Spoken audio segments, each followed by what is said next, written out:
Good afternoon, everyone. Nile River in Sudan, highest level since records began.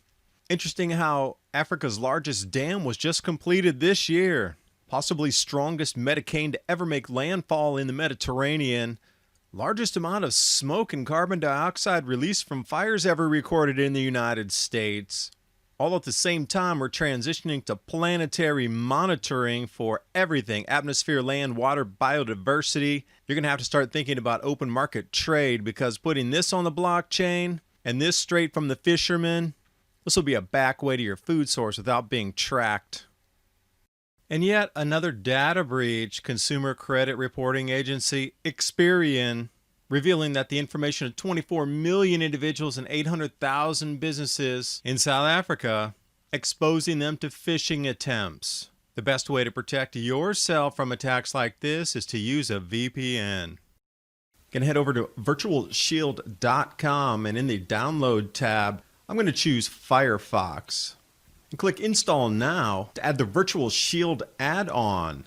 It's just that easy. And get started with your free 30-day trial. Install it, click Connect. You'll see the shield turn from red to green.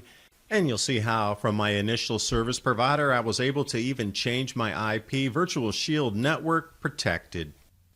Due to the recent pandemic, Virtual Shield is offering its services for 50% off to help customers in need to protect themselves as they work from home. The link's in the description box below.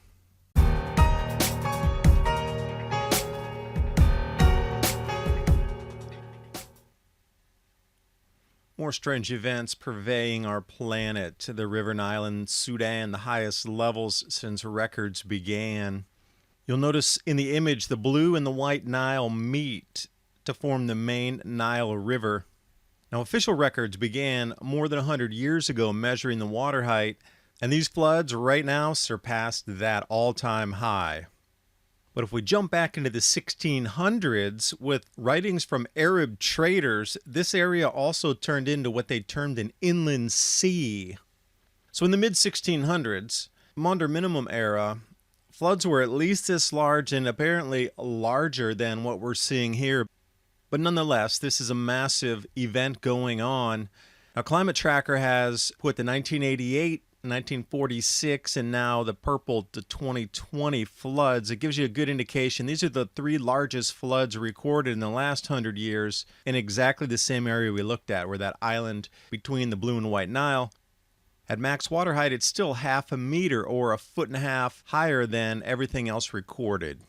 A bit of visual imagery here comparing above and below what it normally looks like in a non-flood stage compared to what's being experienced right now. Vast changes. And I did a full video about the largest dam in Africa now charging with water, the runoff from the Ethiopian highlands in Africa's largest hydroelectric dam now filling to record levels so quickly. How did they know to put the dam here at this exact time? Right when the changes are starting, because before this was in a drought area. Who would have ever thought to put the largest dam in Africa into the middle of a drought zone and expect that thing to ever stay full? Unless you knew the cycles. And when I say the cycles, I am talking about grand solar minimum, cloud cell, jet stream shifts on 400-year, 2,000-year, or 3,600-year cycles. If you knew this pattern, you would know when the rains would return and where they would return across Africa. And I am so firmly in belief that this is the prize for superpowers across the planet. This 13 million plus square kilometers of new grow zone coming on. It's going to need electricity. Magically, the largest dam in Africa goes into fill mode and electrical production this year. Along with the significant rains all the way across the Sahel, record floods from Nigeria all the way over to what we're seeing in the Sudan. It's a cycle. Chinese were there originally. Now so many others are jumping in to try to take advantage of this. The new grow zone emerges. While northern latitude superpowers have their crop yields decreased year upon year, Central Africa is going to continue to increase, doubling, tripling, quadrupling their output year after year. And more indications of cloud cells and jet streams shifting, more vortices in the atmosphere. Medicane Lanos will be determined if it's the strongest Medicane ever to make landfall in the Mediterranean after tomorrow's wind speeds are fully calculated. They're going to get some shear off the mountains as this thing lands right over Greece. And look at the I formation on that. Category 1, borderline Category 2, hurricane wind force landing over the Mediterranean. And since this event has been ongoing for the last couple of days, it's making landfall. It should take another 48 hours or so to finally clock some of these wind speeds. And weather forecasters were already pinging that it would be the highest wind velocity ever on the coastal areas of Greece as a Medicane made landfall. And to bring you to the trifecta of strongest, biggest, most ever, wildfires in the U.S., I've already done a video on this and it's been quite prevalent across the U.S. news feeds.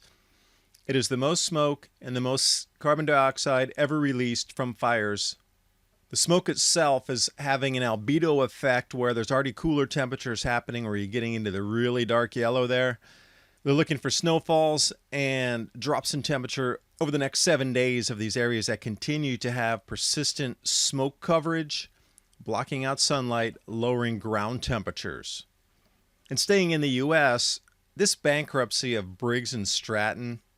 See, if we're going to bring manufacturing back to the United States to restart our economy, and if we're going to start thinking about moving into a new economy based on what we can do in the United States or in any individual country, you're going to have motors. And here we are, the world's largest manufacturer of small gasoline engines in Wisconsin. Chapter 11 bankruptcy. So, this should be essential business that should have had such large bailouts that it should have existed in perpetuity. This is the kind of industry that we needed. We need small engines for individuals to plant their victory gardens. We're going to need small engines for people to process some of their own foods that they're able to grow in a neighborhood setting. Dry it, chip it, powderize it, whatever it is. And small gasoline engine, driver of the economy, out of business. So you are going to have to grow some of your own food, and think about having a small engine-powered device to help you grow food more efficiently.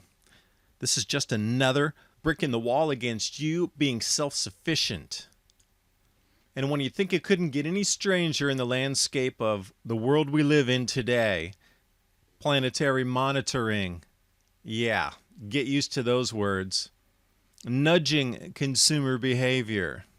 Citizen awareness and action through programming of social media. The digital ecosystem for the planet. It's all about the atmosphere, the land, the water, the biodiversity, and the oceans. All digitized. And you're going to be monitored on how much you partake in any of those things that are natural from our Mother Earth. This is all put forth by the United Nations, of course, our friends.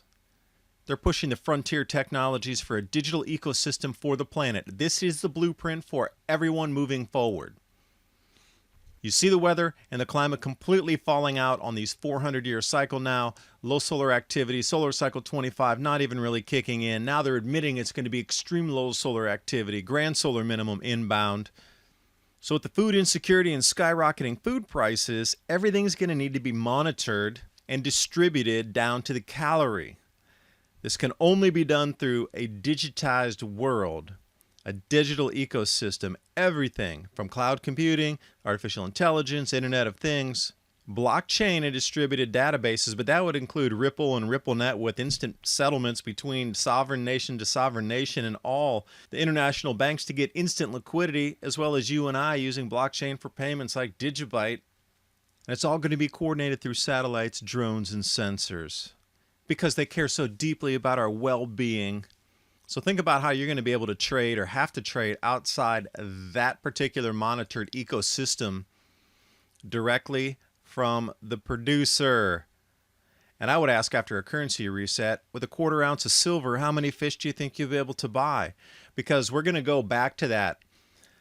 We're going to be trading sound money for sound food. Protein for metal is where we're going to go. Or you're going to have to trade some sort of skill or barterable item for it. Because I personally don't know how many fishermen are going to be rocking down to the docks with their cryptocurrency apps asking for you to pay for either chicken, duck, goose, fish, clams, And it's all going to be in the wholesale arena where you're going to have to pick your own like this. You know, most of you watching that are in the United States would not want to shop like this. This is just standard across Asia. It's soon going to be standard across where we live everywhere as well. It's going to come in bulk form. It's going to come directly from the producer. And these different types of seaweed that we see here are usually picked by locals who have their own seaweed farms off the coast. And they're not going to be running around with a smartphone with a blockchain app on it so you could pay them with a digital currency. They're going to want sound cash, sound money, and I'm wondering if you're ready for that kind of world. Because if you're not, you're going to be stuck in the blockchain, and you'll only be able to spend your money where it's deemed permissible. So 2 different economies are going to rise out of this transition. I hope you're ready for both of them. And growing your own food is going to be one of the most essential things moving forward, so you have that value to trade for others. Food, food, food. And if I say it again, food is going to be the most important resource. That's why I'm working on my farm, getting it ready at lightning speed, Homestead 2030. You can join me over there on Patreon/Adapt 2030. I do appreciate you watching. Hope you got something out of the video, and I'll see you next time.